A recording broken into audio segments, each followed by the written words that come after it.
Uwitwa Prince Charlotte niwe mwana wa mbere utunze akayabo kuri isi ya rurema, aho atunze arenga miliyari 5 z'amadolari y'Amerika. Aya ngaya narenga miliyari 8,000 mu mafaranga y'u Rwanda. Uyu mwana akaba ari igikomangoma cy'umwamikazi Elizabeth. Uyu mwana akaba yaravukiye mu Bwongereza mu mujyi wa London. Uyu mwana akaba yaravutse mu mwaka wa 2015 aza kuvukira mu bitaro bya St Mary's. Ubundi uyu mwana amazina yiswe n'ababyeyi ni Charlotte Elizabeth Diana. Uyu mwana akaba atuye mu nzu yitwa Windsor.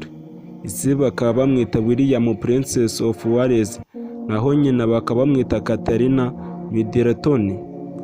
Ayo mafaranga uno mwana atunze akaba ari imigabane yakuye kuri nyirakuru Elizabeth. Icyo wamenya ni uko uno mwana w'imyaka 9 mu 2015 ubwo yavukaga yaje kubatizwa na musenyeri wo muri kariya gace ko mu Bwongereza. Uwo mwana Prince Charlotte akaba ariwe mwana utunze amafaranga menshi cyane kuri isi ya rurema. Urumva ko ahagaze neza. Wibuke gukanda subscribe kandi like kugira ibyegeranyo nk'ibi. Kandi nimba ushaka ko nzakubwira ku mateka y'uyu mwana yose, uze kubyenda ubyandike muri comment. Comment zanyu zinyereka ko ibyo nkora mu bikunda. Iyi ni Jean Paul TV Show.